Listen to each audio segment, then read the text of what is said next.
მოგესალმებით, ძვირფასო ტელემაყურებლებო, თქვენ უყურებთ ფსიქოლოგიურ თოქ-შოუს ჩემი ოჯახი, რომელსაც წარმოგიდგენს საზოგადოებრივი მაუწყებელი საერთაშორისო ორგანიზაცია World Vision-ის მხარდაჭერით. დღეს ჩვენი გადაცემის თემაა ბავშვის აღზრდა. სკოლამდელი და უმცროსი სასკოლო ასაკი, ბავშვის განვითარების ეტაპები და მათი ფსიქოლოგიური მახასიათებლები. რა უნდა ვიცოდეთ ბავშვის ასაკობრივი თავისებურებების შესახებ? რა ამოცანები და პრობლემები დგას მშობლების წინაშე თითოეულ სტადიაზე? როგორ ავიცილოთ თავიდან მოსალოდნელი რისკები და შევუწყოთ ხელი ბავშვის სრულფასოვან პიროვნებად ჩამოყალიბებას? ამ საკითხებზე სასაუბროთ ჩვენი სტუდიის სტუმრები არიან. გოგა პიპინაშვილი 54 წლის, მსახიობი, დაოჯახებულია. ყავს ერთი შვილი. ხათუნა თოდაძე 46 წლის, ექიმი ნარკოლოგი, მეცნიერებათა დოქტორი, განქორწინებულია, ყავს ერთი შვილი. დიმიტრი ლორთქიფანიძე 45 წლის, იურისტი, უფლებადამცველი, დაოჯახებულია, ყავს 7 შვილი. თეა დარჩია 41 წლის, მსახიობი, მოცეკვავე, კინომცოდნე, მედდა, დაოჯახებულია, ყავს 3 შვილი. შეგახსენებთ, რომ ველით თქვენს კომენტარებს Facebook-ზე და ზარებს ცხელ ხაზზე. ახლა კი ტრადიციულად ვნახოთ ეკა ტალახაძის და მარიამ კაპანაძის სიუჟეტი.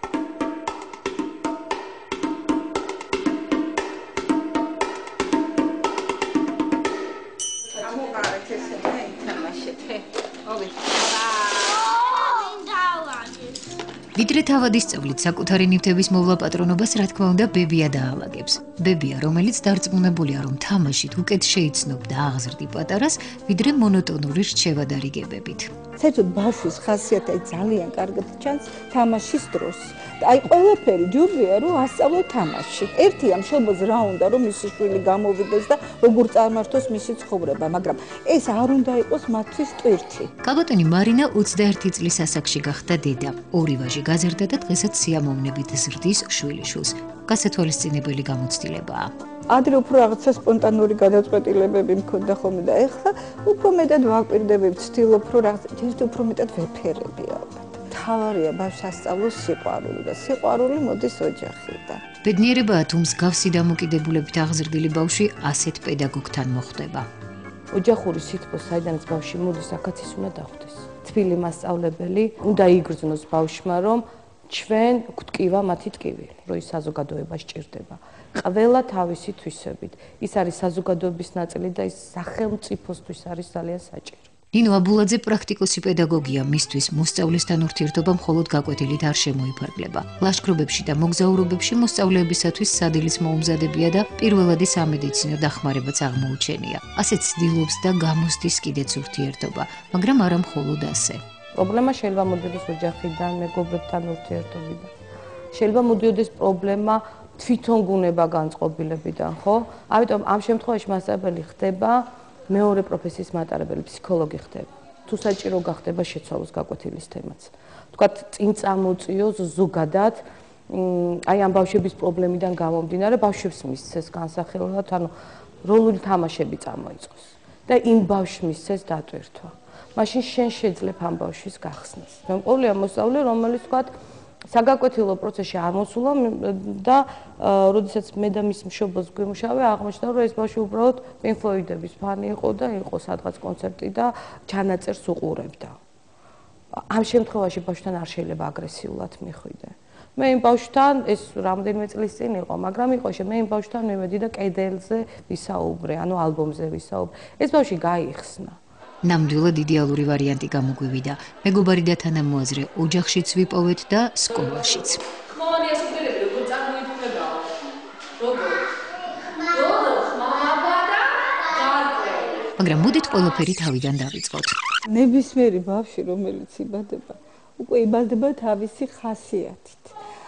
აქ რთული ისეთ იმდენი არაფერი არ არის, უბრალოდ აი ბავშვის ხასიათს უნდა მიყვე. ავტორიტეტს ამ სიტყვას არც ვიხმარდი. მას ყავს იდეალი, ანუ პირველი ადამიანი ისაც პირველად ხედავს. ამიტომ თავდაპირველად დაწყებით ბაზაზე ბავშვისთვის დაწყებითი კლასების მასწავლებელი ხდება მისაბაძი. დავივიწყოთ ჩვენი სიუჟეტის გმირები და დავფიქრდეთ, რა ხდება მაშინ, როცა ვერც დაბადებისთანავე ამჩნევენ ბავშვის ხასიათს და ვერც სკოლაში მოიძებნება მისთვის მეგობარი და თანამოაზრე. ბატონ დიმიტრი, თქვენ როგორც 7 შვილის მამა, როგორ ახერხებთ თქვენი შვილების აღზრდის საკითხებში ჩართვას, მაშინ როდესაც მთელი ქვეყანა ხედავს, რაოდენ აქტიურად ხართ ჩაბმული ჩვენი ქვეყნის სოციალურ ცხოვრებაში?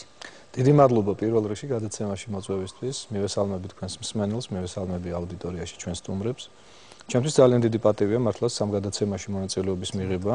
ერთგვარი პასუხისმგებლობაც არის, იმიტომ რომ მიმაჩნია რომ 7 შვილის მამობა სულაც არ არის ტაშის დასაკრავი, თუ შედეგობრივად 7-ვე არ აღიზარდა და არ ჩამოყალიბდა იმგვარ პიროვნებად, რა მოლოდინით საზოგადოებაში აი ამ კონკრეტულ შემთხვევაში არსებობს. ამიტომ მე ვფიქრობ, რომ მონაწილეობა მშობლის, მამის, ბავშვის აღზრდის საკითხში თითოეულ მათგანთან კონკრეტული ასე ვთქვათ, ურთიერთობის დონეზე ეს არის აუცილებელი და ამავე დროს მნიშვნელოვანი ფაქტორი იმისთვის, რომ შვილები ჩამოყალიბდნენ ისე, რა ტრადიციული ღირებულებების მატარებელიც არის ეს კონკრეტული ოჯახი, რომელიც თაობიდან თაობამდე გადასცემს, ასე ვთქვათ, ამ ფასეულობებს.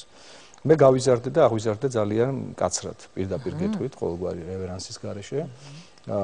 იმდენად მკაცრად, რომ განსაზღვრული დროებიც კი მქონდა მეცადინეობის დავდიოდი მუსიკაზე მუსიკალურ ათწლედში და ძალიან ესეთი მკაცრი მოთხოვნები იყო ჩემს წინაშე დაყენებული მეცადინეობის დროსთან დაკავშირებით. დროის მენეჯმენტს თავიდანვე გაჩნდეთ. თუმცა მე არ ვთვლი, რომ შეცდომებს არ უშვებდნენ, თქვათ, მშობლები ჩემთან ურთიერთობაში. ერთიც და მეორეც მუშაობდა და მთელი ამ ხნის განმავლობაში მე ვიყავი მარტო სახლში, თუმცა ვაცნობიერებდი, რომ აუცილებლად როდესაც დაბრუნდებოდნენ, ჩაიბარებდნენ ჩემგან იმ დავალებას, რომელსაც მაძლევდნენ. ამიტომ ერთგვარი დათრგუნვისა და მეორეს მხრივ უკვე გამომუშავებული პასუხისმგებლობის ქვეშ მიწევდა ყოველდღიური ცხოვრების გატარება, იმ პერიოდშიც ხდებოდა. დათრგუნვა ყოველთვის არ ახარ განწყობილი რა იმიცადინო, მაგრამ გინდა რომ აგრესია თლათ ამ დატვირთვით არა ამ სიტყვის აიცილო თავიდან თუ კი უსიამოვნება უფრო სწორად დიახ აიცილო თავიდან როდესაც შენს წინაშე დადგება აუცილებლად დადგება საღამოს 7-8 საათზე საკითხი აბა ჩამაბარე ეს იგი პასუხისმგებლობა კი პასუხისმგებლობა დიახ შეიძლებოდა თუ არა ამ პასუხისმგებლობის მიღწევა სხვა მეთოდებით მე ვფიქრობ რომ სწორედ ამ კითხვაზე პასუხს იძლევა თქვა ჩემი დამოკიდებულება შვილების მიმართ მინდა გითხრათ რომ მამა ჩემისგან განსხვავებით გაცილებით უფრო ლოიალურად ვარ განწყობილი შვილებთან მიმართებით ერთგვარი ინსტინქტიც მამოძრავებს იმისა და მეორეს მხრივ გათვალისწინება თქვა ჩემდამი დამოკიდებულებაში დაშვებული შეცდომები არ გავემეორე ჩემ შვილებთან ურთიერთობაში ზოგიერთთან ეს ძალიან კარგად ამართლებს ზოგიერთთან ნაკლებად ვინაიდან ამ 7-დან 4 არის ერთი თაობის და შემდგომი 3 არის უმცროსი თაობის და უმცროსებთან გაცილებით უფრო მიადვილდება ურთიერთობა ალბათ იმიტომ რომ მეც ასაკში შემოვედი და შესაბამისად გამოცდილებაც ალბათ უფრო მეტ საშუალებას იძლევა ურთიერთობის დახვეწის თვალსაზრისით. აი ნებისყოფის გამომუშავებაში როგორ ეხმარებით თქვენ ბრძანეთ რომ აი მკაცრი მიდგომები იყო ის რამაც თქვენ ჩამოგიყალიბათ ეს ნებისყოფა პასუხისმგებლობა დისციპლინა აი თქვენ თქვით სხვანაირად სხვა ხერხებით ვცდილობოთ აი რა არის ის რითაც თქვენ ამას უნდა ვაღიაროთ რომ დადებითი შედეგის მიღება პოზიტიური შედეგის მიღება დაკავშირებული ერთგვარ იძულებასთან აი როგორც სასუფეველი ღვთის აი იძულების ისე იძულების დადებითი შედეგი შეუძლებელია მხოლოდ ლოიალური რაღაც ესეთი კეთილგანწყობით და მხოლოდ პირადი მაგალითით მიაღწიო შედეგს სიმკაცრე აუცილებელია თანადროულად და რაც თავარია აი ეს დროის მენეჯმენტი ახსენეთ თქვენ აუცილებელია რომ ბავშვს არ დარჩეს თავისუფალი დრო ამავდროულად ბიჭისთვის აუცილებელია რომ იგი იყოს თავის თავში დარწმუნებული და ამიტომ სპორტის ამა თუ იმ სახეობასთან დაკავშირებული ურთიერთობაც ერთ-ერთი მთავარი კომპონენტია მე ვთვლი. პატარა ჩართვას გავაკეთებ თავისუფალ დროში დარწმუნებული ვარ თქვენ გულისხმობთ უქმად ყოფნის დრო, თორე თავისუფალ დროს დასვენებას ალბათ ითვალისწინებთ როგორც აქტიურ დასვენებას სხვადასხვა იმ ფორმით რომელიც თვითონ ინდივიდუალურად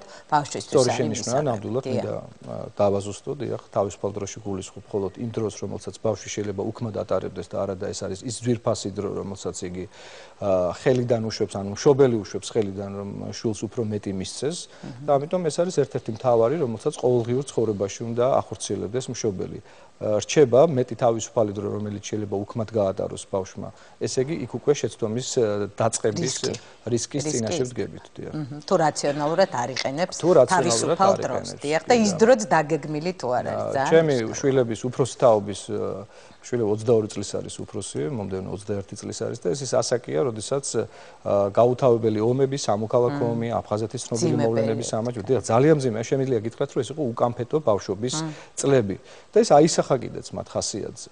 განსხვავებით უმცროსი თაობის ბავშვებისგან, პატარა 6 წლის ყავს ლუკა, რომლებიც გაცილებით უფრო ლაღნი არიან, გაცილებით უფრო ასე ვთქვათ, საინტერესო პროგნოზს იძლევიან ჩვენთვის როგორც მშობლისთვის, რომ მათთან მუშაობა გაცილებით უფრო მეტი ასე ვთქვათ, პოზიტიური შედეგის მომტანი იქნება. აი ბატონ გოგა, თქვენ შეიძლება ბიოლოგიურად მრავალშვილიანი მამა არ ბრძანდებით, მაგრამ აი თქვენ როგორც ერთი ქალიშვილის, მაგრამ მრავალი ბავშვის პიროვნების აღზრდაში, ჩამოყალიბებაში ძალიან დიდი როლის შემსრულებელი. მე ვფიქრობ, რომ ჩვენი მაყურებლისთვის ძალიან საინტერესო იქნება გოგა პიპინაშვილის გაცნობა ამ თვალსაზრისით, როგორც აღმზრდელის, პიროვნებად ჩამოყალიბების საკითხში მნიშვნელოვანი როლის შემსრულებელის და უნდა აუცილებლად აღვნიშნო, რომ აი ამ უამრავ ბავშვი არიან ისეთები, ვისაც აქვთ განსაკუთრებული საჭიროებები და ეს ძალიან კეთილშობილი საქმეა, რასაც თქვენ ემსახურებით. დიდი მადლობა მოწვევისთვის. შევეხები პირველ რიგში ალბათ მშობლების პრობლემებს. მშობლის პოზიციიდან საკუთარი შვილის დანახვა. აი, როგორ უცნაურადაც არ უნდა ჟღერდეს, ჩვენ ხშირად ურთიერთობთ საკუთარ შვილებთან და ეს ყველაფერი გადადის მეტნაკლებად მექანიკაში, მექანიკურად ხდება სკოლაში არ დაგაგვიანდეს მითითებებში, ინსტრუქტაჟში. ასე შემდეგ და ასე შემდეგ. რეალურად ვერ ვხედავთ ხშირად, აი ვერ ვგრძნობთ საკუთარ შვილებს. არ ვართ კონტაქტში. აქტიურ კონტაქტში. ანუ ძალიან იშვიათად ხდება იგივე ჩემს შემთხვევაში, იშვიათად მომხდარა ასე რომ ჩემი საქმიანობიდან გამომდინარე, იმ საქმიანობიდან, რასაც ბავშვებთან ურთიერთობა ქვია, ვარ თითქმის ყველასთან და საკუთარ შვილთან ნაკლებად და წარმოიდგინეთ ეს გარკვეულწილად ქმნის რაღაც დისკომფორტს ჩემსა და მის ურთიერთობაში. და აი მოხდა ისე რომ ერთ მშვენიერ დღეს დავჯექი მის წინ და ვისაუბრებ მის პრობლემაზე და აღმოჩნდა რომ საკუთარ შვილს ამომწურავად ვერ ვიცნობ. ვიცნობ ყველას, ვინც არის ჩემთან, ვიცნობ მათ პრობლემას, მათ სურვილებს, საით უნდა წასვლა, საით მიემართებიან, როგორ გადიან თავისთვის სასწავლო პროცესს და გზას ცხოვრებისეულს და არ ვიცი საკუთარი შვილი. მისი შესაძლებლობები, მისი სიღრმე და ასე შემდეგ. ამიტომ მიუხედავად ჩვენი ესეთი აქტიური ჩართულობისა ჩვენ სოციუმში, ჩვენს პრობლემებში, მაინც განსაკუთრებული დრო და განსაკუთრებული ადგილი უნდა გქონდეს შვილებთან ურთიერთობას, იმიტომ რომ გაჩენის წამიდან ისინი არიან პიროვნებები, თავიანთი სურვილებით, თავიანთი მოთხოვნებით და ასე შემდეგ და ასე შემდეგ. მშობელს შეუძლია მხოლოდ მიცეს კარგი კალაპოტი, წარმართოს მისი, ასე ვთქვათ, კალაპოტი და მიმართულება დანარჩენად მხოლოდ მის არაჩვეულებრივ სურვილზეა დამოკიდებული ის თუ საით გააგრძელებს გეზს და როგორ წავა, როგორ გაყვება იმ გზას. თქვენ ძალიან ახლოს მიხვედით ჰუმანისტური ფსიქოლოგიის მთავარ კონცეპტთან, რომელიც გულისხმობს ძალიან საინტერესო მიდგომას, რომელზედაც თქვენ ბრძანებთ, რომ ბავშვი განვითარდება პოზიტიური მიმართულებით, იმიტომ რომ აი ეს თვით აქტუალიზაციის მარცვალი, პოზიტიური მარცვალი დევს ყველაში. უბრალოდ მშობელმა უნდა როგორც კარგმა მებაღემ ვარდს შეუქმნას, ან ყვავილს შეუქმნას შესაბამისი კლიმატი და ატმოსფერო განვითარებისთვის, გაფურჩქნისთვის. აი ასეთ შედარებას აკეთებს კარლ როჯერსი და მე მინდა აი ძალიან მნიშვნელოვნად ხაზი გაუსვა ამ საკითხს. მიჩნეულია რომ თუ აღმზრდელი არის გამგები, აი თქვენ ბრძანეთ ვიცნობთ თუ არ ვიცნობთ, რამდენად ღრმად შეგვიძლია ჩავწვდეთ მის სურვილებს, მოთხოვნილებს. თუ არის გამგები, მაქსიმალურად ორიენტირებული გაგებაზე, რასაც ფსიქოლოგიაში ემპათიას უწოდებთ, თუ ის არის გულწრფელი, თუ ის არ თამაშობს, არ აქვს ნიღაბი და არ აქვს ორმაგი სტანდარტები და თუ ის არის უპირობო მიმღები და აღმოჩნდა რომ დედები უფრო არიან უპირობო მიმღებლობის მქონე აღმზრდელები. ბატონ დიმიტრის მონათხრობში ეს კარგად გამოჩნდა. მამას აქვს ძალიან მკაფიო, ასე ვთქვათ, პირობები იმასთან დაკავშირებით თუ რას მოითხოვს შვილისგან, თუმცა აი ეს უპირობო მიღება მაინც ეხება იმ საკითხს, რომ მიყვარხარ მაინც მიუხედავად იმისა, იქცევი კარგად თუ არ იქცევი კარგად და როჯერსი ხალხს უსვამს ასევე ამ საკითხს, რომ როცა ბავშვი არ იქცევა ისე როგორც გვინდა რომ მოიქცეს, ანუ უარყოფით ქცევას ახორციელებს, ჩვენ ინერციით შეიძლება დაუშვათ შეცდომა და იმ ქცევის უარყოფითი ეპიტეტის შემთხვევით მის პიროვნებას მივაწეროთ და აი აქ მინდა მნიშვნელოვანი ასე ვთქვათ მახვილი გავაკეთო ამ საკითხზე რომ ჩვენ უნდა დავიწყოთ მისი პიროვნების პოზიტიური შეფასების ეპითეტებით, რომ მაგალითად შენ ხარ ჭკვიანი, ყოჩაღი ადამიანი, მაგრამ ეს ქცევა არის ასეთი და ასეთი. ან უარყოფითი ეპითეტები უნდა ვეცადოთ მივაწეროთ მის ქცევას. ბავშვის პოზიტიური ქცევის ხელშემწყობი მიდგომები. პირადი მაგალითი. დადებითი ქცევის განმტკიცება, როგორიც არის შექება, დასაჩუქრება და სხვა. არჩევანის შესაძლებლობის მიცემა. ორი ალტერნატივის შეთავაზებით. ბავშვის თანდასწრებით მასზე სხვებთან დადებითად საუბარი. სიჯიუტის დაძლევა ბავშვისათვის საინტერესო ობიექტზე ან აქტივობაზე ყურადღების გადართვით. მოთხოვნების ნათლად განმარტება. საფიქრალი დროის მიცემა. ბავშვის სიმაღლეზე თვალის კონტაქტით კომუნიკაცია. მნიშვნელოვანი აზრის ჩურჩულით თქმა. დიალოგი ბავშვთან და არა მონოლოგი ბავშვის შესახებ. ბავშვის აზრის გამოთქმის წახალისება, მისი მოსმენა და გათვალისწინება. შეცდომის ანალიზი, სასარგებლო დასკვნების განხილვა. შეცდომის გამოსწორების შესაძლებლობის შანსის მიცემა. ისტორიების, მაგალითების, იგავების მოყოლა და განხილვა. დღის ბოლოს პოზიტიური შეფასებების გაკეთება, წარმატებების აქცენტირება. გასაგებია რომ ვერ ახერხებდი დროის თვალსაზრისით, მაგრამ რამდენად იყენებდით ამ მიდგომებს? მე მგონია უფრო რომ ახსნილი უნდა იყოს თავისუფლად და ღიად ახსნილი უნდა იყოს ესა თუ ეს ეპიზოდი, მიუხედავად მისი ქცევისა, თამამად და ღიად ახსნილი უნდა იყოს. გულწრფელად. აი ზუსტად ეს. ეს ბადებს აბსოლუტურ კომუნიკაციას და ურთიერთობას ნებისმიერ მოზარდთან. და ყველაზე მთავარი ერთ-ერთ სეგმენტს შევეხები, რაც ჩემთვის პირადად განსაკუთრებულია და მნიშვნელოვანია, თქვენ ახსენეთ ბავშვები, რომლებსაც აქვთ განსაკუთრებული საჭიროებები. დიახ, პრობლემები, მე ესე დავარქმევდი პრობლემას. მათთვის აუცილებელი პირობა არის სწორედ ეს კომუნიკაცია თავის თანატოლთან, მოზარდთან, რომელთანაც შეიძლება გამონახოს საერთო ინტერესი.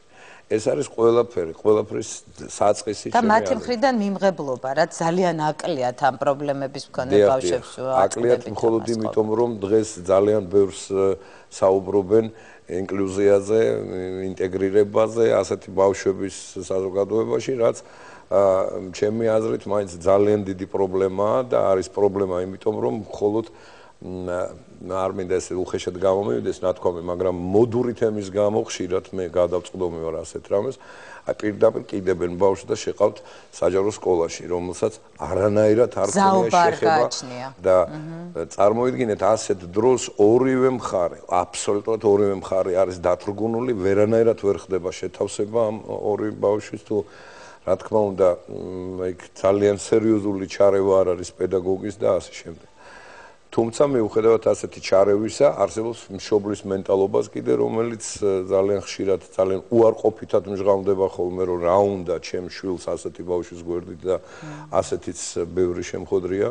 ძალიან ცუდი ტონია ეს. დიახ, გეთანხმებით და მე კი ვცდილობ, რომ აი ესეთი შუალედური რგოლი ვიპოვო, საჯარო სკოლამდე მისასვლელი თუნდაც. ანუ თქვენ გარკვეული მედიატორის როლს ასრულებთ ესე დროს. ნუ დავარქვათ პირობითად ასეა ნამდვილად, იმიტომ რომ ესენი საერთოს პოულობენ, აი სადაც პირობითად ვიტყვი, მეფე, დედოფალი, გლეხი ერთადად განან სცენაზე თუ ფიცარნაგზე, სადაც ერთად აკეთებენ ერთ საქმეს, საერთო ინტერესებია და პოულობენ ერთმანეთთან არაჩვეულებრივად მისასვლელ გზებს.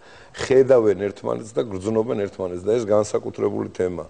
ეს ფსიქოთერაპიაა, ჩვენ ვიცით, რომ როლური თამაშები ძალიან მნიშვნელოვნად ავითარებს ინტეგრაციას სოციუმთან, ადაპტაციის უნარჩვევებს და ამას თქვენ აქედან გამომდინარე, მათ უადვილდებათ სკოლაში შემდეგ უცხო ახალ მოზარდებთან აბსოლუტურად კომუნიკაცია, უვითარდებათ არაჩვეულებრივი ჩვევები, ურთიერთობის და ეს ხდება ძალიან ჩვეულებრივად და მისაღებია ორივე მხარესთვის. როგორც კი აქცენტირდება მისი პრობლემა, ხშირად ეს პრობლემა მაპატიოს ყველა, მაგრამ გადადის სპეკულაციაში. და სამწუხარო ფაქტებს ვიღებთ ძალიან ხშირად, როდესაც მშობლისგან, ოჯახისგან მოდის მისი, ასე ვთქვათ, ამ პრობლემის ხაზგასმა და თვლიან რომ ის ფიქსაცია ამაზე ხო? პრიორიტეტია ყველა სხვა დანარჩენ ადამიანისგან განსხვავებულია და მას უნდა კონდეს მეორადი სარგებლის დატვირთვას აკეთებს. იცით რა მინდა გითხოთ, აი ძალიან ცნობილი უკვე კლასიკოსი არის ეს ფსიქოდინამიური სკოლის წარმომადგენელი ალფრედ ადლერი, რომელიც ამბობდა, რომ თუ ბავშვს აქვს გარკვეული სახის დეფიციტი და ის სხვათა შორის ფიზიკურ პრობლემებზეც ამახვილებდა ყურადღებას, აქ ერთვება კომპენსაციის მექანიზმი და ჩვენ ხშირად ხვდებით და შეგვიძლია გავადევნოთ ამ ანალიზის დროს ყურადღება ისეთ შემთხვევებს, როდესაც ბავშვი ამ კომპენსაციის მიზნით მაქსიმალურად ცდილობს უპირატესობის განცდა მოთხოვნილება დაიკმაყოფილოს და უპირატესობისკენ სწრაფ არის ხოლმე აი ეს მნიშვნელოვანი განწყობა, დრაივი, რომლითაც ის შემდეგ. აი რამდენად ხვდებით თქვენ აი ამ პრობლემების მქონე ბავშვებთან ამ უპირატესობისკენ სწრაფას როგორც მაკომპენსირებელ მექანიზმს. იცით რა, ეს ბალანსი თავისთავად დგება იმ სფეროში, სადაც ახლა ამ შემთხვევაში რაღაცა აი საქმიანობ. მიუხედავად თავისი პრობლემებისა, ყველას აქვს რაღაცა განსაკუთრებული და ის მხოლოდ მის თავარია მივაგნოთ და მივცეთ განვითარების საშუალება. მაგრამ აი ძალიან ბევრჯერ აი ახლა მქონდა სწორედ ახალი მიღება, ახალი მოზარდების და მშობლებთან პირველი რიგის ამოცანა ყოველთვის არის ის, რომ მე აღმოვაჩინო ბავშვის სურვილი იმის, რომ მოხვდეს აი ამ ატმოსფეროში. მე ვაძლევ შანსს რომ მოვიდეს, ნახოს, გაკვეთილებს დაესწროს, ნუ პირობითად გაკვეთილებს თუ რეპეტიციებს, ნახოს რა ხდება იქ და გააცნობიეროს რასთან არის. გააჩნდეს სურვილი და არა მშობლის სურვილი, რომ მან აღმოვაჩინო მისი შვილი კითხულობს ლექს არაჩვეულებრივად. თქვენ გბაძავთ ბატონო გოგა და ძალიან მინდა თქვენთან იყოს, ნუ ხა ეს ჩვენ ვიცით საერთოდ ბავშვის აღზრდის თემა ამ თვალსაზრისით ძალიან მნიშვნელოვანია, როდესაც მშობელი ზოგჯერ უნებლიეთ თავის დაუკმაყოფილებელ მოთხოვნილებებს და ვერ რეალიზებულ განწყობებს ახვევს ბავშვს თავს და თქვენ ბრძანეთ, რომ ჩვენ უნდა შევწყოთ ხელი ბავშვმა მიაგნოს თავის ნიჭს, მის მიმართულებას, რომელშიაც შეიძლება ყველაზე წარმატებული იყოს და ესეთი თავზე მოხვევა და საკუთარი არარეალიზებული განწყობების კომპენსაციების ცდილობები რა თქმა უნდა მე გამიგრძელებ მაპატიეთ, მაგრამ ერთ აუცილებელ თემას მინდა შევეხო ზუსტად აი ამ საკითხთან დაკავშირებით და ხშირად მithქვავს ეს მაგალითი ბევრჯერ მომიყვანია იგივე მშობლებისთვის, რომ ჩემი თვალით მყავს ნანახი პატარა ბიჭი, რომელიც ჩადიოდა კიბეებზე ცრემლებით და დედას მიყავდა და ბავშვის ხმა მომესმა რომ იძახდა არ მინდა დედა ხალო გაიგე აქსიარული არ მინდა და ვინ გეკითხება შენ გინდა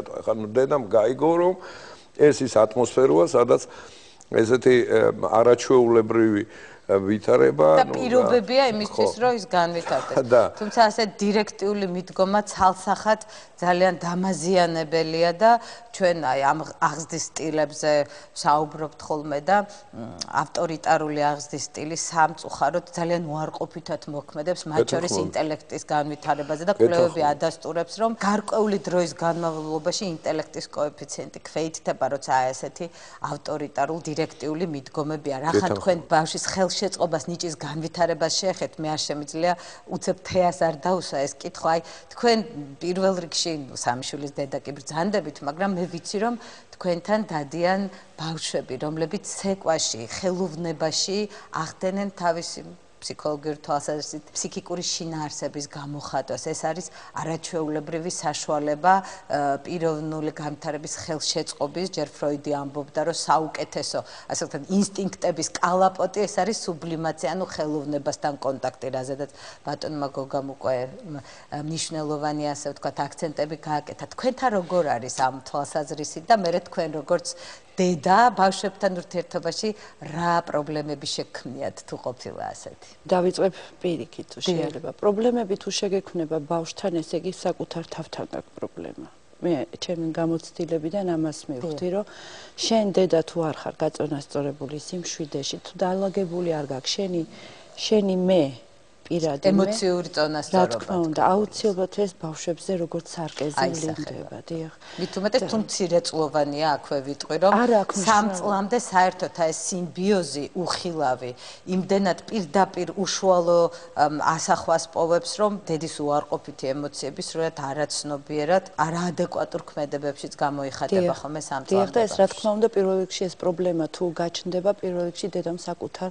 სულში უნდა ჩაიხედოს და საკუთარ თავში უნდა ჩაიხედოს, რომ მიხვდეს რა სჭირს ბავშვს. ხშირად მინდა ჩვენი პრაქტიკიდან მოვიყვანო მაგალითი, რომ მოდის შეწუხებული მშობელი ბავშვის პრობლემებთან დაკავშირებით და პირველ რიგში მნიშვნელოვანია პირველ სესიაზე მშობლის კონსულტირება და ხშირად ასეც ხდება, რომ თუ მშობელი აირჩევს ოპტიმალურ სტრატეგიას ბავშვის ინდივიდუალური თავისებურებებიდან გამომდინარე, რომლის ძალიან დეტალურ ანალიზსაც ვაკეთებთ, მაშინ საერთოდ არ ჭირდება ბავშვთან მუშაობა. აი ქალბატონი ხათუნა არის ექსპერტი ნარკოლოგიის დარგში. ქალბატონ ხათუნა მე მინდა როგორც ექსპერტს კითხოთ, რომ აი თვითონ აღზრდის საკითხებში რა ფაქტორებზე გაამახვილებდით ყურადღებას პიროვნების ჯანსაღი ცხოვრების წესის ჩამოყალიბებას, ანუ ჯანსაღი პიროვნების აღზრდის თვალსაზრისით. ჩვენ ყოველს მოგვიხსენება, რომ ადამიანი ეს არის მრავალმხრივი, მეცნიერულად თუ ვიტყვით, ბიოფსიქოსოციალური და სულიერი შემადგენლობებისგან შემდგარი, ასე ვთქვათ, არსება, რომლის ჩამოყალიბებაში ძალიან ბევრი სხვადასხვა ფაქტორი მონაწილეობს, რათა იგი ჩამოყალიბდეს როგორც ერთიანი სისტემა, ჰარმონიული როგორც საკუთარ თავთან, ასევე ჰარმონიული სამყაროსთან.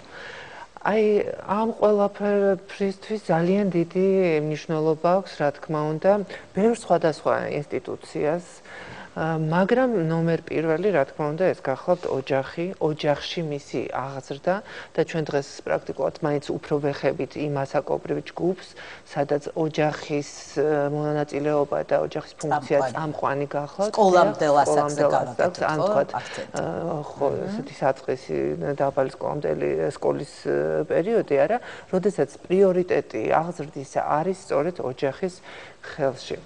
და გარდა ამისა, ხო თქვენ როგორც ფსიქოლოგს გადასარევად მოგეხსენებათ, რომ ადამიანის ცხოვრების განმავლობაში განიცდის, გადის სხვადასხვა კრიზისულ პერიოდებს, არა? ეს კრიზისული პერიოდები იწყება დაბადებიდანვე პრაქტიკულად და საკმაოდ ესეთ მხცოვან ასაკამდე მიმდინარეობს, არა? მაგრამ აი რამოდენიმე ძირითადი კრიზისული ასაკი სწორედ აი ამ სკოლამდელ პერიოდს ემთხვევა და სწორედ თუ როგორ იქნება აღზრდილი და როგორი დამოკიდებულება ექნება ბავშვს და ბავშვს სამყაროსადმი და სამყაროს აი ამ ბავშვისადმი და ამ შემთხვევაში მაინც ძირითადი მისი სამყარო. დიახ, ეს არის მისი ოჯახი, მისი მშობლები ან ის ადამიანები, ვინც აღმზრდელების როლს ასრულებენ, არა? აქედან გამომდინარე უკვე პრაქტიკულად ჩვენ გვექნება ჩამოყალიბებული პიროვნების გარკვეული თვისებები, რომლებიც შემდგომში უკვე მთელი ცხოვრების განმავლობაში მისდევენ მას როგორც აი საბაზისო მოცემულობა და სწორედ აი ამ ხასიათობრივი გარკვეული თავისებურებებიდან გამომდინარე ის შემდგომში ან უმკლავდება რაღაც გარკვეულ პრობლემებს ცხოვრებაში, ან ვერ უმკლავდება, ან თქვათ ის სტილი, რომელსაც ის ირჩევს გარკვეულ სირთულეებთან გამკლავების თვალსაზრისით, სწორედ აი ამის ჩანასახები და აი ძირითადი ბაზისი იქნება სწორედ აი ამ არ შემიძლია ამ დროს არ გავიხსენო ისევ ფსიქოანალიტიკური ხედვა და სხვა შორის აი როდესაც ალკოჰოლზე ან ნარკოტიკზე დამოკიდებულების თემას განიხილავს ეს მიმართულება აი აქ ასე დიფერენციაციას ახდენს თქვენ ახსენეთ როგორ უმკლავდება პრობლემას და როდესაც ადამიანი ჭარბად მოიხმარს ალკოჰოლს მოკლედ და მარტივად ვიტყვი ის თითქოს ცდილობს აი ამ ბავშვობის დანაშაულის განცდების, აი ემოციური დისკომფორტის ამ სითხეში, ამ ნივთიერებაში ჩახშობას.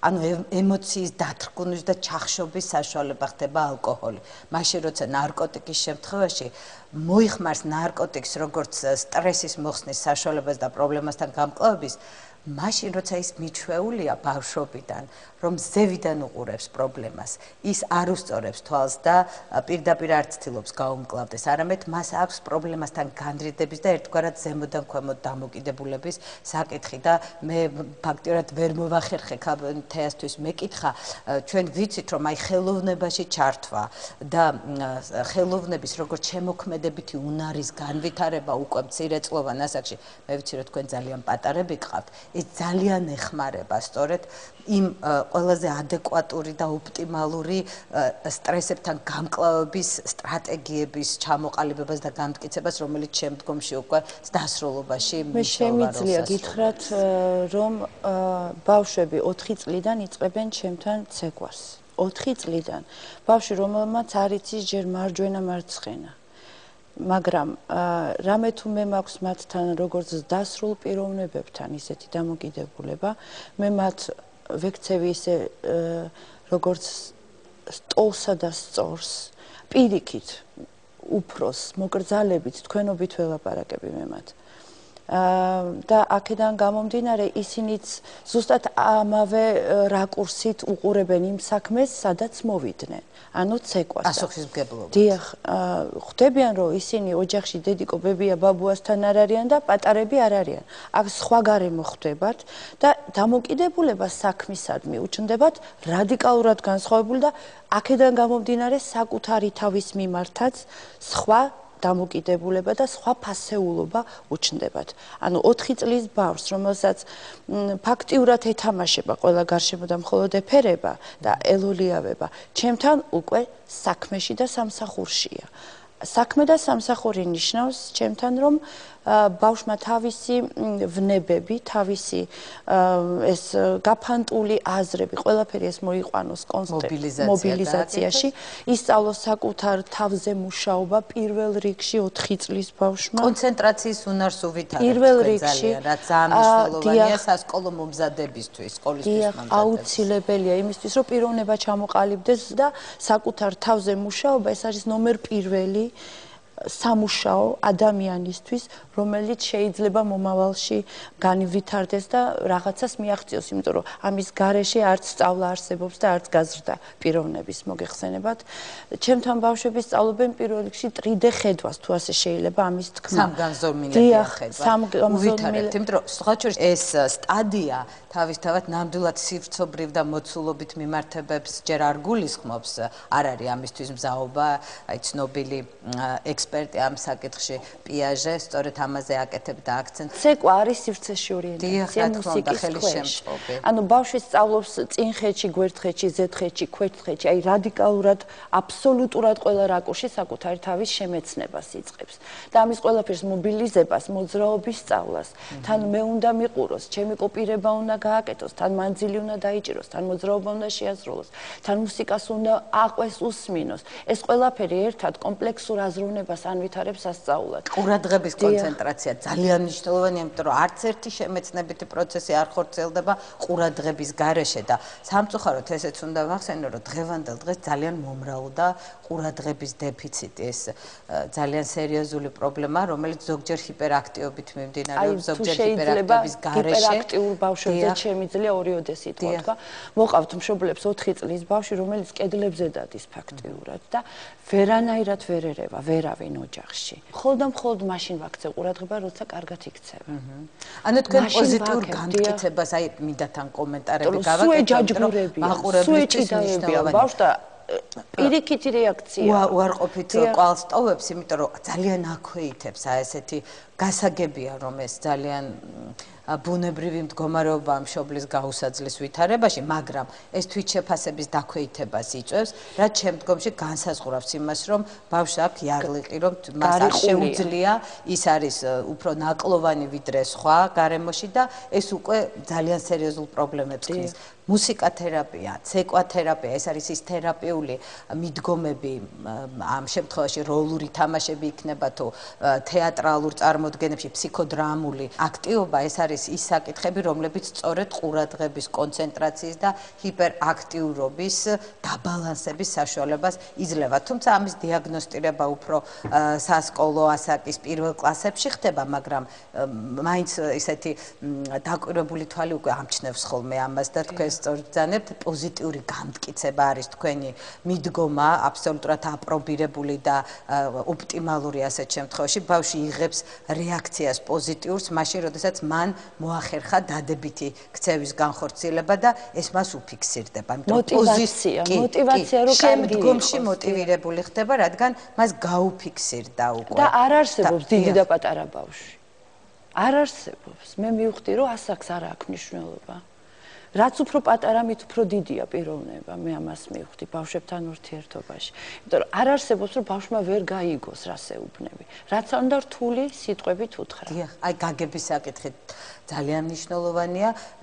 ზოგჯერ მშობლებს მიაჩნიათ, რომ მცირეწლოვან ბავშვს აზრი არ აქვს. არა, შეიძლება ვერ გააგებინონ თვითონ მშობლებისთვის გაუგებარი საკითხები და პრობლემები. ამ დროს თავარია გასაგებ ენაზე შევძლოთ ამ გზავნილების მიტანა. ბავშვი არაცნობიერადაც ახერხებს ემოციურ დონეზე გათავისებას რეალობის და ამ შემთხვევაში მინდა ვთქვა, რომ ტყუილი, დაფარვა და შენიღვა პრობლემების, რომელიც ესე ჰაერში ტრიალებს ოჯახში, ხშირად ძალიან უარყოფითი შედეგის მომტანია, პირდაპირ სომატიზაცია ანუ ფიზიკურ სიმპტომებში ასახვას პოვებს და დღეს სამწუხაროდ ძალიან გახშირდა ეგრეთ წოდებული აუტისტური სპექტრის აშლილობები და სპექტრს იმიტომ იხსენიებენ დიაგნოსტირებაში, რომ ხშირად ეს არ არის სუფთა სახის აუტიზმი, რადგან ისევ ფსიქოანალიტიკური კუთხით აი მშობლის და შვილის ურთიერთობების პრობლემები ახდეს პროვოცირებას იმისა, რომ ბავშვი უარს ამბობს კონტაქტზე, ის გაირიყება და იკეტება და ის აი ამ დაცვით მექანიზმს იყენებს და სხვა შორის მინდა ვთქვა, რომ ესეთი ფსიქიატრებს აქვთ ესეთი ცნება შიზოიდური დედის. ეს არის დედა, რომელიც ძალიან ხისტია, ძალიან თავში დარწმუნებულია თავის სისწორეში და ის ჰიპერმოთხოვნებს უყენებს ბავშვს და ასე დროს იცით გაუსაძლესი ხდება ეს მეორე ნახევრისთვის თუ ის საერთოდ დარჩა და მოახერხა ასეთ წყვილთან ურთიერთობა და ის განერიდება და მთლიანად აძლევს ასპარეს ასეთ დედას, რომელიც შთანთქავს ემოციურად შვილს და ამ ჰიპერმოთხოვნებით, სიმკაცრით, სიხისტით, ზოგჯერ წინააღმდეგობრივი მოთხოვნებითაც კი გახლეჩისკენ მიყავს ბავშვი და ბავშვი ირჩევს არაცნობიერ დაცვით სტრატეგიას, ის გადის კონტაქტიდან, ის იკეტება და ხშირად სხვა შორის მეტყველებაზეც ამბობს უარს, რაც აი ამ აუტისტური სპექტრის ერთ-ერთი დამახასიათებელია და ეს მნიშვნელოვანი ფსიქოლოგიური მუშაობის თემაა. მე მინდა რეკლამა გამოვაცხადო, მე მინდა მაყურებელს ვთხოვო არ გადართონ, ძალიან მალე დავბრუნდებით ეთერში, დაგვიკავშირდით Facebook-ზე, მოგწერეთ და დაგვირეკეთ ცხელ ხაზზე.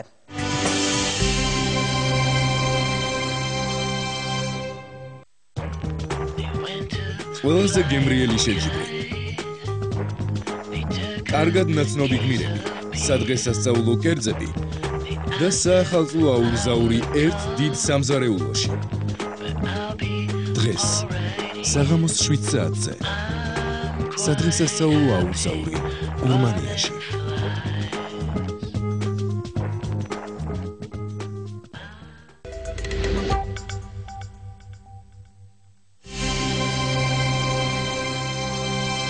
ჩვენ ბრუნდებით ეთერში, ახლა კითხვებზე პასუხის დრო დადგა. თქვენ შეგიძლიათ დავსვათ კითხვები ფსიქოლოგს და გავამახვილოთ ყურადღება მნიშვნელოვან ფსიქოლოგიურ ასპექტებზე, რომელიც სკოლამდელი აღზრდის საკითხებს ეხება. შეკითხვა მექნება, მე თუ შეიძლება. ძალიან კარგია, რომ გადაცემის ფორმატი ითვალისწინებს ამ შესაძლებლობას. მაინტერესებს აღზრდის სტილი, რამდენად შეიძლება იყოს როგორც ფაქტორი, ბავშვის მატრამირებელი, ეს თქვა ფაქტორი და როგორ შეიძლება თქვა დახარისხდეს ასე თქვა სტილი აღზრდისა. ერთის მხრივ შეიძლება იყოს ძალიან კონსერვატული, მეორეს მხრივ ძალიან ლიბერალური, ლოიალური თქვა, თუ არსებობს რაღაც მიდგომები ფსიქოლოგიაში. ჩვენ უკვე ვახსენეთ ავტორიტარული აღზრდის სტილი, რომელზედაც უკვე გავამახვილეთ ყურადღება და ვთქვით, რომ ეს კვლევებით ცალსახად წამგებიანი ურთიერთობის და აღზრდის მიმართება არის, რომელიც არ აძლევს საშუალებას ბავშვმა განავითაროს საკუთარი პასუხისმგებლობის უნარი, არაძლევს საშუალებას თვით გამოხატვის, არაძლევს საშუალებას გაიზარდოს როგორც პიროვნება, რადგან ის მუდმივი რეცეპტების და მუდმივი დირექტივების კონტექსტში იზრდება. ეს ძალიან ხელს უშლის პიროვნულ განვითარებას და ეხლა თუნდაც დამეთანხმება ნივთიერებებზე დამოკიდებულებების პრობლემის ერთ-ერთი მნიშვნელოვანი ფაქტორი სწორედ არის აი ესეთი დირექტიული აღზრდის სტილი, როდესაც შემდეგ მოზარდი გავა ფართო ასპარეზზე სოციუმში, მან არ იცის გადაწყვეტილება დამოუკიდებლად როგორ მიიღოს მიზანშეწონილების პრინციპიდან გამომდინარე და ხშირად მავნეზე გავლენის ქვეშ მოექცევა და აი აქვე უნდა ვახსენო ჰიპერმეურვეობის ფენომენი, როგორც ასევე ძალიან უარყოფითი გავლენის მქონე. ესეც დირექტიულია თავისი არსით, იმიტომ რომ მუდმივად ართმევს მშობელი ინიციატივას და თვითონ წყვეტს მის, მაგრამ თითქოს აი ეს დადებითი мотивაციით, რომ დისკომფორტი მინიმუმამდე დაიყვანოს, მაგრამ გადაწყვეტილების მიღება, აზროვნება, რომელიც ჩართულია ამ გადაწყვეტილების მიღებაში და სწორი მიმართებების დამყარება, გარემოს მოთხოვნების გათვალისწინება და საკუთარი მოთხოვნილებების თვალსაზრისით ამ საკითხების მიმართებაში მოყვანა ვერ ხერხდება ასეთი ჰიპერმეურვეობის, ანუ გადაჭარბებული მეურვეობის და შეიძლება ვთქვათ ზედმეტად გაფაციცებული ასეთი მზრუნველობის ვითარებაში, ესეც დირექტიულ აღზრდას ეხება. მაგრამ რაც არ უნდა უცნაურად ჟღერდეს, ასეთივე წარუმატებელი და წამგებიანი აღზრდის სტილი არის ლიბერალური აღზრდის სტილი. ეს არის ჩაურევლობის პრინციპი, ეს არის დისტანცირებული ურთიერთობის სტილი ბავშვთან, სადაც მოკლედ რომ ვთქვათ, ასეთი დამოკიდებულება აკეთე რაც გინდა. და რადგან პიროვნება ჯერ არ არის ჩამოყალიბებული და ბავშვი ცდის და შეცდომის გზით სწავლობს, ზოგჯერ შეიძლება აი ეს შეცდომები სავალალოც აღმოჩნდეს, თუ მშობელი ერთის მხრივ საკუთარ მაგალითს, როგორც ბუნებრივ საშუალებას, ვთქვათ, სწავლების ბუნებრივ საშუალებას არ იყენებს და მეორეს მხრივ ის თუ არ არის დიალოგში და ბოლოს მივედით ყველაზე ოპტიმალურ, ყველაზე პროდუქტიულ და კონსტრუქციულ აღზრდის სტილთან, ეს არის დემოკრატიული აღზრდის სტილი და უცნაური არ არის ალბათ, რომ აღზრდის სტილებიც ძალიან ახლოს დგას თვითონ სახელმწიფოს მართვის სტილებთან, და დემოკრატიული მართვის სტილი საზოგადოებაში, სახელმწიფოში და აღზრდაშიც თალსახად კვლევებით მიჩნეულია როგორც ყველაზე წარმატებული და აქ იგულისხმება დიალოგი, აქ იგულისხმება ერთმანეთის სურვილების, თხოვნების გათვალისწინება, ახსნა განმარტება, აი ბატონმა გოგამ თქვა, რომ ახსნა ნებისმიერ სიტუაციაში ახსნა გულწრფელი ღია ურთიერთობა არის ის, რაც გვაძლევს საშუალებას, რომ სწორი მიმართებები დავამყაროთ და ასევე პოზიტიური დასკვნები ერთ-ერთი რეკომენდაცია არის, რომ შეიძლება ბავშვი უშვებს შეცდომას, მაგრამ ჩვენ უნდა მივეხმაროთ მას ამ შეცდომის გამოსწორების შანსი მივცეთ და რას გვასწავლის ეს შეცდომა, ეს პოზიტიურ დასკვნაში ეს იგულისხმება, რაც დემოკრატიული აღზრდის სტილის განუყოფელი ნაწილია. ისე კი ერთგვარად ხელისუფალი გვევლინება მშობლის ამპლუაშიც, ხო? საერთოდ საინტერესოა, რომ ერი როგორც სუბიექტი ასეთ ფსიქოლოგიურ კანონზომიერებებს ემორჩილება, ამ კანონზომიერებებს ფარგლებში მოქმედებს და საერთოდ ოჯახი როგორც მიკროსტრუქტურა ძალიან ფართო სოციუმის, მათ შორის სახელმწიფოს და საზოგადოების, აქაც ერთი და იგივე კანონზომიერებებთან გვაქვს თითქმის საქმე.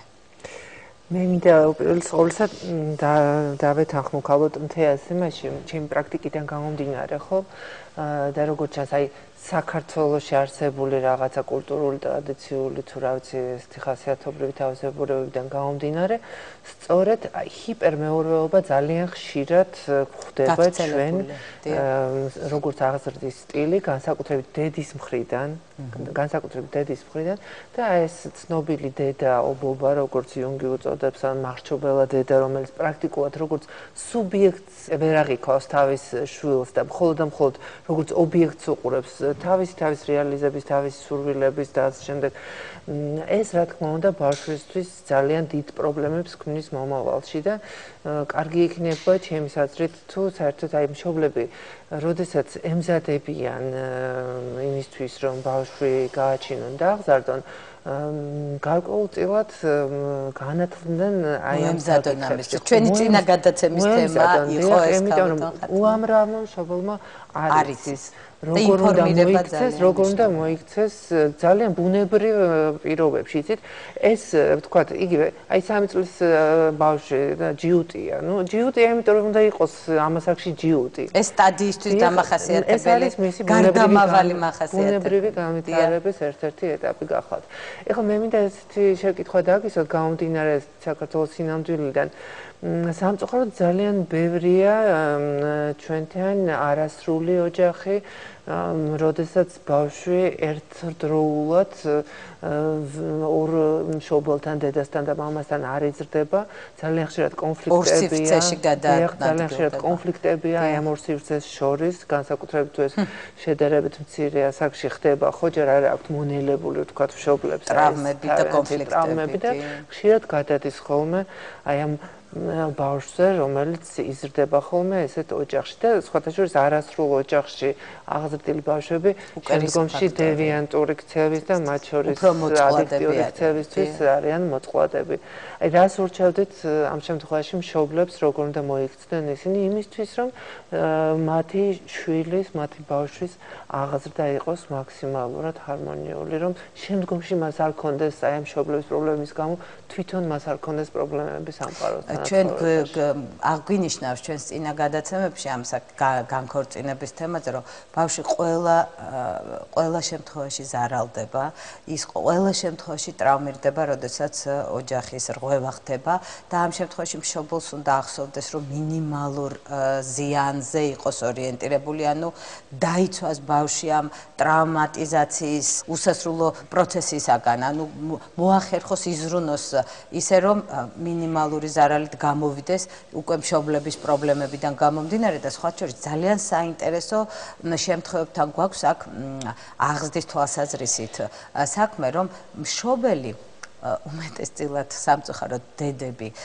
როდესაც ხედავენ უარყოფილი მეორე ნახევრის, მისთვის არასასურველი ან კონფლიქტში მყოფი ადამიანის თვისებებს გენეტიკურს ბავშვში, აი აქ იწყება საშინელი ვითარება, ისინი, ნუ ნებსით თუ უნებლიეთ, ან შეიძლება სრულად არაცნობიერად ცდილობენ, რომ წაშალონ ეს პიროვნული მახასიათებლები, რომ მოახდინონ გავლენა, რომ ბავშვი არ დაემსგავსოს მას, რაც ნიშნავს, რომ ბოლომდე გაწირავენ გრევაზე ამ პიროვნებას, რადგან არ შეიძლება, რომ ადამიანის ბუნებას ვეჭიდაოთ და გენეტიკურ წანამძღვრებზე ვთქვათ უარი და ვიფიქროთ, რომ ოღონდ მე არ მახსენებდეს იმას, რაც ჩემთვის მიუღებელი და მტკივნეულია და ეხლა ყველა ღონე უნდა ვიხმარო, რომ ამას არ ქონდეს ადგილი. აი ეს ძალიან სერიოზული რისკ ფაქტორია თვითონ ბავშვის პიროვნებად განვითარების გზაზე და განქორწინების შემთხვევებში, როდესაც მე კიდევ ერთხელ ხაზს გავუსმევ, სწორედაც ეს ბავშვები არიან მოწყვლადი ჯგუფი, რისკის ჯგუფი, რომელსაც შემდგომში კანონთან ექმნებათ პრობლემები. სამწუხაროდ კვლევები აი ამ მიმართებას, კორელაციას გვაჩვენებს და ეს უნდა გავითვალისწინოთ. ჩემს პრაქტიკაში, ჩემს საქმიანობაში, როდესაც მე ვეხებოდი ბავშვებს, რომლებსაც ჰქონდათ გარკვეულწილად სხვადასხვა სახის პრობლემები, ხშირად მე მიმართავს ფსიქოლოგებისთვის, მომიწვევია ჩემთან. ხშირად მქონია ეს ურთიერთობა და ყოველთვის ცალსახად აღუნიშნავთ ფსიქოლოგებს, რომ ან მოთხოვნა ყოფილა ასეთი, რომ მათ ქონოდათ შეხვედრები მშობლებთან და არა უშუალოდ ბავშვებთან. დღეს ფსიქოლოგის დახმარება, ფსიქოლოგის მომსახურება პირობითად ასე დავარქვათ.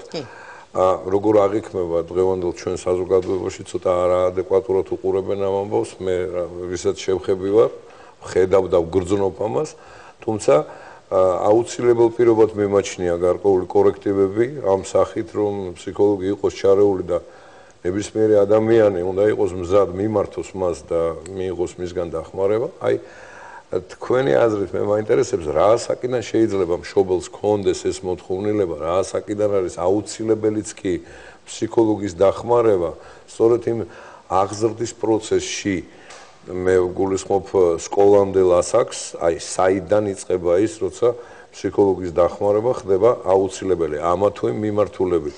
მე ვეცდები მოკლედ გავცე ამ საკითხს პასუხი, ფსიქოლოგის დახმარება ხდება აქტუალური იმ მომენტიდან, როდესაც ადამიანი ვერ ახერხებს საკუთარ პრობლემებთან თავისი რესურსებით, არსებული რესურსებით გამკლავებას და სხვა შორის ძალიან დიდი პიროვნული სიმწიფე მართებს ადამიანს, ამ შემთხვევაში მშობელს, რომ მან გააცნობიეროს, რომ მას სჭირდება დახმარება, მას სჭირდება სპეციალისტის თანადგომა. და თქვენ ბრძანეთ, რომ ზოგჯერ არის ხოლმე ესეთი უარყოფითი რეაქციები რეკომენდაციაზე, რომ მიმართონ.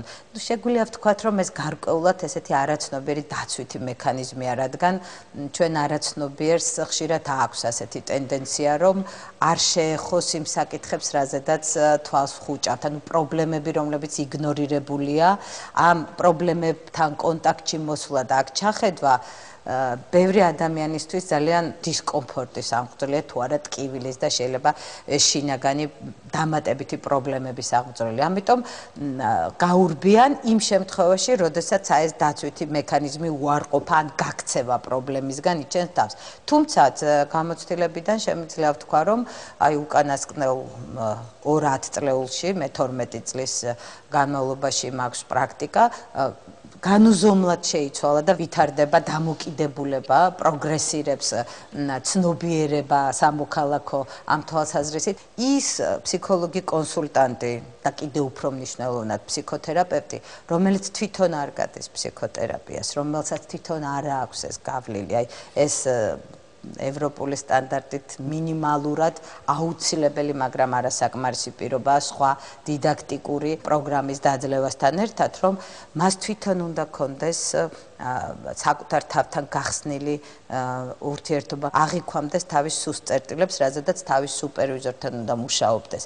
სხვანაირად ფსიქოლოგმა შეიძლება დაარღვიოს ამოსავალი პრინციპი, რომელიც მედიკოსისთვის და ფსიქოლოგისთვის ამ შემთხვევაში ერთია, არავნოს პრინციპი. ზოგჯერ ფსიქოთერაპიას ფარმაკოთერაპიაში ურევენ და მათ გონიათ, რომ ფსიქოთერაპია მედიკამენტების ჩართვას გულისხმობს, ფსიქოთერაპია არის არამედიკამენტური მკურნალობის საშუალება, მათ შორის ხელოვნება, როგორც უკვე ვთქვით, არტ-თერაპიის ერთ-ერთი ძალიან კრეატიული და არაჩვეულებრივი რესურსების მქონე საშუალება, მაგრამ ჩვენ გვაქვს ვერბალური მეთოდებიც, რომლებიც დღეს თანამედროვე რეალობაში ძალიან ეფექტურად და ხანმოკლე დროში მოქმედებს. საქართველოს ევროპულ სივრცეში ინტეგრაციის ერთ-ერთ უმნიშვნელოვანეს ასპექტს ევროპული დონის სპეციალისტების მომზადება წარმოადგენს. ამ მიმართულებით დიმიტრი უზნაძის სახელობის ფსიქოლოგიის ინსტიტუტის ბაზაზე მიმდინარეობს სპეციალური პროგრამით გეშტალტ ფსიქოთერაპევტების ევროპული აკრედიტაციისათვის მომზადება, რასაც თან ერთვის განწყობის თეორიის სწავლება პრაქტიკულ მუშაობაში გამოყენების მიზნით. როდის შეიძლება მიაკითხოს მშობელმა? მუცლად ყოფნის პერიოდი არის უკვე ის პერიოდი, სადაც აუცილებლად ძალიან მნიშვნელოვან როლს ასრულებს ფსიქოლოგიური მომზადება. მომზადება მომავალი დედობისთვის, მომავალი მშობლის როლის აღებისთვის ეს ძალიან მნიშვნელოვანია, მამებსაც მათ შორის. თუმცა რაოდენობრივად ნაკლებად არის ასე გავრცელებული ჩვენთან, რომ მამები არიან ასე აქტიურები ფსიქოლოგიური თვალსაზრისით მომზადებაში, თუმცა უკვე თანდათან შემოდის მშობიარობის დასწრება და ანუ აი ამ ტრიადის, ამ სამკუთხედის შეკვრა. ამიტომ მუცლად ყოფნის პერიოდიდან და ჩვილობის ასაკის შემდგომ მოდის 2-დან 3 წლამდე პერიოდი, როდესაც უნდა ისწავლოს ტუალეტის რეგულაცია. ჯერ ზიგმუნდ ფროიდმა ძალიან საინტერესოდ გვაჩვენა, რომ პირველი მე შემიძლიას განცდა საკუთარი ლოკომოტორული სისტემის შეგრძნებაში მოყვანა და აი რომ თვითონ ფლობს თავის კუნთურ სისტემას და შეუძლია ტუალეტის რეგულაცია, რაც პამპერსების შემთხვევაში ძალიან მნიშვნელოვან ატროფიას იწვევს და ეს არ არის მხოლოდ ფიზიკური პრობლემის მომტანი. ფროიდი ლაპარაკობს ხასიათობრივ ცვლილებებზე, როდესაც ტუალეტის რეგულაცია ვერ მიდის ისე, როდესაც ძალიან მკაცრი და დირექტიულია, მშობელი უყალიბებს სიხისტეს, სიჯიუტეს, მათ შორის ისიც სომატიკაში გამომჟღავნდება, თქვათ, თვითონ ასე ვთქვათ, კუჭის მოქმედების პრობლემებში. მაშინ როცა შეიძლება ეს ფსიქოგენურიც იყოს, საინტერესო შემთხვევებთან გვაქვს ხოლმე ბავშვებთან ამ მხრივ შეხება და აი სიჯიუტე, სიძუნწე, იმპულსურობა, ეს ის ხასიათის თვისებებია, რომელიც აი ძალიან მკაცრი ზეწოლის შემთხვევებში ასეთ უარყოფით ხასიათის თვისებებს უყალიბებს და შეიძლება ასევე ძალიან პასიური მიმართებები დაამყაროს რიგ შემთხვევაში, როცა ასეთ დაცვით მექანიზმს აირჩევს მშობლის წნეხისგან თავის დასაცავად. მაშინ როცა რეკომენდებულია ამ დროს პირიქით შექება, წახალისება. წახალისება საერთოდ აი თეა მახსენა თავის მუშაობის პროცესში. როგორც დიდს მით უმეტეს აღზრდის პროცესში. მე მაქვს ერთი კითხვა.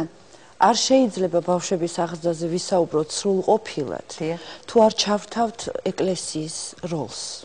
სულიერი აღზრდა ეს არის ის ძალიან მნიშვნელოვანი კომპონენტი, რომელიც ზნეობრიობის პიროვნული ჩონჩხის ჩამოყალიბებას ძალიან მდგრად აი ამ საყრდენების გამყარებას და შემდგომში აი ეს მავნე გავლენის მიმართ წინააღმდეგობის გაწევის უნარს ვითარებს და აი ჩვენ არ შეიძლება არ აღვნიშნოთ რომ ჩვენ გადაცემას მხარს უჭერს World Vision-ის საერთაშორისო ორგანიზაცია, რომელსაც სულიერი აღზრდა აქვს ფოკუსში მოქცეული და აი ამას ანიჭებს დიდ მნიშვნელობას. ისინი მსოფლიოს სხვადასხვა ქვეყნებში საქმიანობენ და იმ ტრადიციული რელიგიების გათვალისწინებით სულიერების საკითხების ჩართვა აღზრდის თემებში ასეთი მშობლების ტრენინგის მოდელიც აქვთ მათ, რომელსაც ჩვენ ვატარებთ ახლა რეგიონებში, მათი მხარდაჭერით და ხელშეწყობით, რაღა თქმა უნდა აღვნიშნოთ როგორც ძალიან მნიშვნელოვანი ბაზისური საყრდენი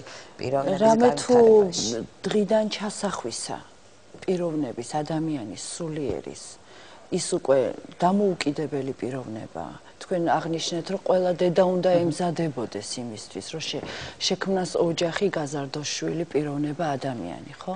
აქედან გამომდინარე, დღიდან ჩასახვისა ნაყოფისა, თქვენ მრავალშვილიანი მამა ბრძანდებით და იცით, რამხელა როლი აქვს ეკლესიას. აი ოჯახის სიმშვიდეს შიგნით. რამხელა როლი აქვს მარხვას, ლოცვას, ელემენტარულად, აღსარებას, ზიარებას. ეს ყველაფერი თუ კონტაქტში არის ოჯახთან, სკოლასთან და გარემოსთან, ეს არის ჩემის აზრით იდეალური ვარიანტი. ეს არის სერიოზული რისკების პრევენცია.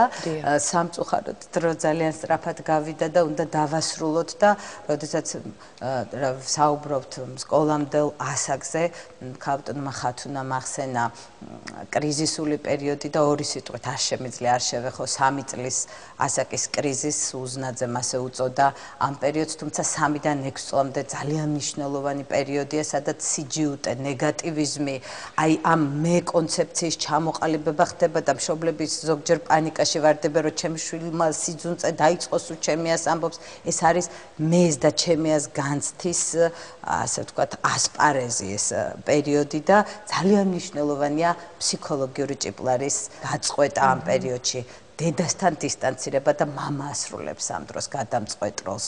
თუ მამა არ არის ჩართული აღზრდაში, თუ მამის ტაბუ არ თამაშობს დიდ როლს და მისი პრინციპები და ფასეულობები არ არის გატარებული აღზრდის საკითხებთან დაკავშირებით, სამწუხაროდ ძალიან სერიოზული პრობლემების წინაპირობა ხდება და აქვე მინდა მოკლედ თქვა, რომ ამ ასაკში ხდება სქესთან იდენტიფიკაცია. ჩვენ უნდა ვიცოდეთ სად არის რისკები და ჩვენი სურვილებიდან გამომდინარე ვეცადოთ ავირიდოთ რისკები და ხელი შეუწყოთ ჩვენი შვილების ჰარმონიულ პიროვნულ განვითარებას. დიდი მადლობა ყურადღებისათვის. ჩვენს ტელემაყურებელს შევახსენებთ, რომ ყოველ შაბათს 13 საათზე და განმეორებით ყოველ ხუთშაბათს ღამის 12 საათზე გვიყურეთ ფსიქოლოგიურ თოქ-შოუში ჩემი ოჯახი.